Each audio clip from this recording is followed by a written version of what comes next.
पलवल के NH2 पर स्थित धर्मा ढाबे पर समाजसेवी ललित मित्तल ने अपने साथियों सहित एक पत्रकार वार्ता को संबोधित किया,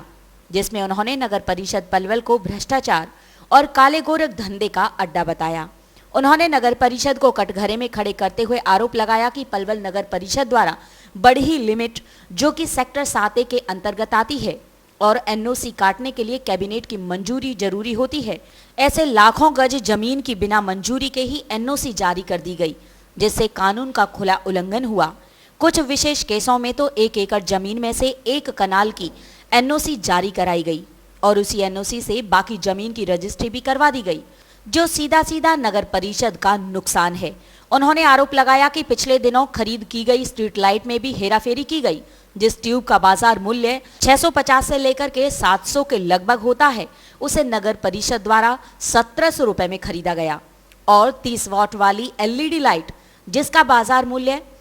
1600 से 1800 रुपए, उसकी खरीद 2800 रुपए में की गई, जो सीधा साधा भ्रष्टाचार और जनता की गाढ़ी कमाई के बर्बादी की ओर इशारा करता है। आगे कहते हुए आरोप लगाया कि काली कमाई करने वालों का पेट यहां भी नहीं भरा, जो पार्षदों के नाम पर जिसका बाजार मूल्य 15,000 के लगभग होता है, वो 37,000 में लगवाई गई, जिसमें जमकर लूट खसोट और कालाबाजारी की गई। उन्होंने कहा कि डी प्लान के तहत आए पैसों से मार्च 2017 से 150 LED 45 वाट की खरीदी गई, जिनकी बाजार मूल्य 3500 के लगभग है। इसकी एवज में 6,000 रुपए प्रति लाइट अदा किए गए, जो सीधा साधा भ्रष्टाचार की ओर इशारा करता है। ललित मित्तल ने बताया कि नगर परिषद पलवल द्वारा 24,20,000 प्रति माह में सफाई का 26 वार्डों का ठेका दिया गया है, जबकि 12 से 15 लाख की वेतन के बदले 60 से 70 कर्मचारी नियमित नियुक्त हैं। कुल मिलाकर के 40 से 50 लाख रुपए प्रति माह खर्च करके पलवल के वार्डों की सफाई की जाती है। उसके बाद भी केंद्र सरकार द्वारा जारी लिस्ट में जिला पलवल 397 और हरियाणा के अंदर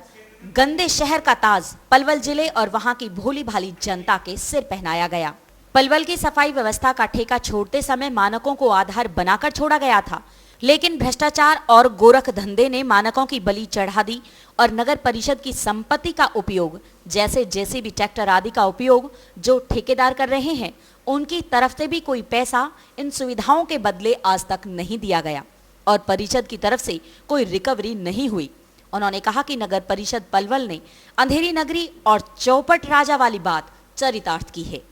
यहाँ का हर कर्मचारी और अधिकारी घूसखोरी में लिप्त है। उन्होंने मांग की कि नगर परिषद द्वारा छोड़े गए ठेकों की जांच और गुणवत्ता की जांच उच्च स्तरीय कमेटी द्वारा कराई जाए। उन्होंने कहा कि अगर पलवल के साथ न्याय नहीं किया गया तो एक डेलीगेशन लेकर मुख्यमंत्री हरियाणा मनोहर लाल खट्टर, हरियाणा BJP प्रभारी डॉक्टर अनिल जैन, केंद्रीय राज्य मंत्री और कृष्णपाल गुर्जर से मिलेंगे और न्याय की गुहार लगाएंगे। प्रधानमंत्री नरेंद्र मोदी, सुषमा स्वराज, गृह मंत्री राजनाथ सिंह और राज्यपाल कप्तान सिंह सोलंकी, कांग्रेस हाईकमान सोनिया गांधी, वरिष्ठ कांग्रेसी नेताओं को पत्राचार के माध्यम से संपर्क साधेंगे और उनसे मिलने का प्रयास किया जाएगा। पलवल नगर परिषद में अनऑथराइज्ड एरिया, जब हद बढ़ने के बाद से बहुत सारे गांव पलवल नगर परिषद में आए थे, लेकिन उनकी NOC का अधिकार पलवल नगर परिषद को नहीं दिया था, क्योंकि उनकी नगर परिषद की अगर वो उन इलाकों के NOC जारी करनी है तो कैबिनेट से वहाँ से मंजूरी लेने की ज़रूरत है एज पर लॉ। लेकिन उन्होंने बिना मंजूरी लिए पलवल की लाख वर्ग गज से ज़्यादा ज़मीन की 500-700 के तादाद में NOCयाँ जारी कर दी, जिससे सीधा सीधा पलवल नगर परिषद की रेवेन्यू को और घपलेबाजी की तरफ, काले बाजारी की तरफ इशारा करता है। लाइटों में क्या है? लाइटों में जो लाइटें मार्केट में 600-700-800 रुपये की रेंज में है, उसकी पलवल नगर परिषद ने खरीद 1800 रुपये में की है, जिनकी 3500-3600 रुपये की जो कीमत है वो 6-6 हज़ार रुपये में यहाँ खरीदी गई और खरीदने के बावजूद भी हमारे इलाके में नहीं लगी, वो गायब कर दी गई। और भी आरोप लगाए आपने, जैसे बोर्ड है पार्षदों के। पलवल नगर परिषद में जो प्रत्येक जो एक वार्ड मेंबर के लिए जो बोर्ड लगाए हैं, उसके 37,000 रुपये के आसपास की दर से उन्होंने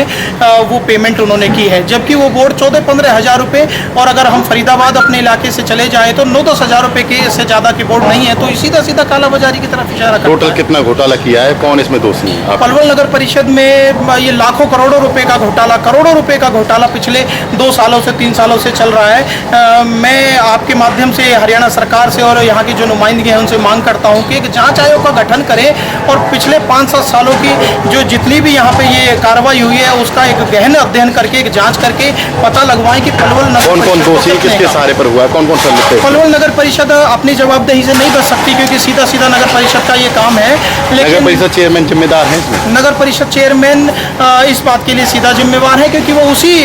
जो है अपने विभाग के अध्यक्ष हैं। और कौन इससे- लोग को मानते हो इसको राजनीतिक जैसे इसमें राजनीतिक तौर पर जिन लोगों की सरकार होती है वो चाहे डायरेक्ट इस मामले में इन्वॉल्व हो ना हो, लेकिन वो एक पद पर आसीन होने के नाते, उनकी सरकार होने के नाते कहीं ना कहीं वो भी संदेह के घेरे में आते हैं। और पलवल नगर परिषद का सफाई का जो ठेका है वो 24.5 लाख के आसपास, 24,20,000 के आसपास छूटा है और पक्के कर्मचारियों के लिए 15-17 लाख रुपए यानी 40 से 50 लाख रुपए हर महीने पलवल के वार्डों की सफाई के लिए नगर परिषद पेड करती है। उसके बावजूद भी पलवल 397 नंबर पर हिंदुस्तान में, हरियाणा में अंतिम स्थान पर आया है। इतना गंदा शहर पलवल है। तो मैं इन सब घपलों के लिए घोर शब्दों में, कड़े शब्दों में इनकी निंदा करता हूँ और एक जांच आयोग की मांग करता हूँ कि जांच आयोग बैठाकर दूध का दूध और पानी का पानी किया।